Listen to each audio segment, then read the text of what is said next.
നമുക്ക് സംസ്ഥാന സ്കൂൾ കലോത്സവത്തിന്റെ രണ്ടാം ദിനത്തിൽ ജില്ലകൾ തമ്മിലുള്ള മത്സരത്തിന് കടുപ്പമേറുകയാണ്. ഗ്ലാമർ ഇനമായ ഹൈസ്കൂൾ നാടകം ഇപ്പോൾ നടന്നുകൊണ്ടിരിക്കുകയാണ്. കാഴ്ചക്കാർ ഏറെയുള്ള ഒപ്പന, മാർഗം കളി, നാടോടി നൃത്തം എന്നിവയും വിവിധ വേദികളിലുണ്ട്. കലോത്സവം ആദ്യ ദിനം പിന്നിടുമ്പോൾ പോയിന്റ് നിലയിൽ കണ്ണൂരിനെ പിന്നിലാക്കി കോഴിക്കോട് മുന്നിലെത്തിയിരിക്കുകയാണ്. ലെവിൻ കെ വിജയൻ ചേരുകയാണ് വിശദാംശങ്ങളുമായിട്ട്. ലെവിനെ, അങ്ങേയറ്റം ആവേശകരമായിട്ടുള്ള അവസ്ഥയിലേക്ക് മാറിയിട്ടുണ്ടാകുമല്ലോ സ്വാഭാവികമായിട്ടും കലോത്സവ വേദി. ഇന്ന് രണ്ടാം ദിനമാണ്. പ്രധാനപ്പെട്ട പ്രസ്റ്റീജ് മത്സരങ്ങളെല്ലാം തന്നെ ഇന്ന് നടക്കും. നാടകം അവിടെ പുരോഗമിച്ചുകൊണ്ടിരിക്കുകയാണ്. മറ്റ് നൃത്ത ഇനങ്ങളെല്ലാം ഇന്നുണ്ടാകും. വലിയ ആൾക്കൂട്ടം സ്വാഭാവികമായിട്ടും തൃശ്ശൂരിൽ വന്ന് കലോത്സവത്തെ എതിരേൽക്കുകയായിരിക്കുമല്ലോ അല്ലേ?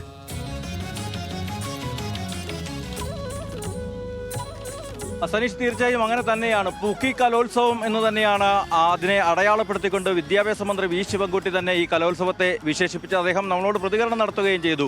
അങ്ങനെ ഹൃദയത്തിലേറ്റിയ ഒരു നിലയിലാണ് കലോത്സവം. എല്ലാ ഇടങ്ങളിലും നമുക്ക് ആസ്വാദകരെ കാണാൻ കഴിയുന്നത്. ഈ കലോത്സവം കാണുന്നതിനും അതിൻ്റെ വിശേഷങ്ങൾ അറിയുന്നതിനുമായി തൃശ്ശൂരിലെമ്പാടും 25 വേദികളിലും വലിയ തോതിൽ ജനക്കൂട്ടം ഒഴുകിയെത്തുന്നു എന്നുള്ളതാണ്. ഇന്നലെ ആദ്യ ദിനത്തിൽ നടന്ന മത്സരങ്ങൾ പലത്, ദഫ്മുട്ട്, അതേപോലെ തന്നെയുള്ള ഒപ്പന മത്സരങ്ങളൊക്കെ അതിൻ്റെ ഒരു സമയദൈർഘ്യം, ആളുകളുടെ പങ്കാളിത്തം കൊണ്ട്, ടീമുകളുടെ പങ്കാളിത്തം കൊണ്ട് വളരെ വലുതായിരുന്നു. ഇന്ന് പുലർച്ചെ 4:30 ആദ്യ ദിനത്തിലെ കലാമത്സരങ്ങളൊക്കെ അവസാനിക്കുന്ന നിലയിൽ കാര്യങ്ങൾ എത്തിയത് എന്നുള്ളത് ഈ കലോത്സവത്തിൻ്റെ പങ്കാളിത്തവും അതോടൊപ്പം തന്നെ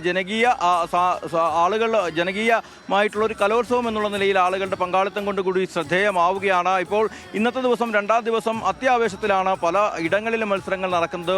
25 വേദികളിലായി 30 ഇനങ്ങളിലായാണ് വിവിധ കലാമത്സരങ്ങൾ നടക്കുന്നത്. കലോത്സവത്തിലെ ഗ്ലാമർ ഇനങ്ങളായിട്ടുള്ള നൃത്ത ഇനങ്ങളും അതോടൊപ്പം തന്നെ മിമിക്രി പോലുള്ള ജനകീയ മത്സരങ്ങളുമൊക്കെ ഇന്നും നടക്കുന്നുണ്ട്. സാഹിത്യരചനാ മത്സരങ്ങൾ പല വേദികളിലായി നടക്കുന്നു.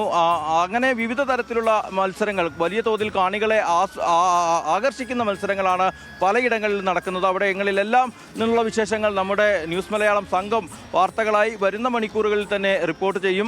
അതോടൊപ്പം തന്നെ പോയിന്റ് നില കൂടി പരിശോധിച്ചു പോകേണ്ടതാണ്. പോയിന്റ് നില ഇന്ന് രാവിലെ കണ്ണൂരായിരുന്നു മുന്നിലെങ്കിൽ ഇന്ന് കോഴിക്കോട് രണ്ടാം ദിനത്തിലെ ആദ്യ മണിക്കൂറുകൾ പിന്നിടുമ്പോൾ കോഴിക്കോട് മുന്നേറ്റം നടത്തിയിരിക്കുകയാണ്. 268 പോയിന്റാണ് കോഴിക്കോടിനുള്ളത്. തൊട്ടു പിന്നിൽ കണ്ണൂർ 266 പോയിന്റ്. അതിന് പിന്നിൽ തൃശ്ശൂർ, ആതിഥേയരായ തൃശ്ശൂർ 264 പോയിന്റുമായി മൂന്നാം സ്ഥാനത്ത് നിൽക്കുന്നു. ഏറ്റവും ഒടുവിൽ ഇടുക്കി ജില്ലയാണ്. 210 പോയിന്റാണ് ഉള്ളത്. എങ്കിൽ പോലും എല്ലാ ടീമുകളും, 14 ടീമുകളും ഇന്നത്തെ ദിവസം രാവിലെ ഉച്ചയ്ക്ക് മുൻപ് തന്നെ 200 പോയിന്റ് പിന്നിട്ടു എന്നുള്ളത് ഈ കലോത്സവത്തിലെ വാശിയും വീറും വ്യക്തമാക്കുന്നതാണ്.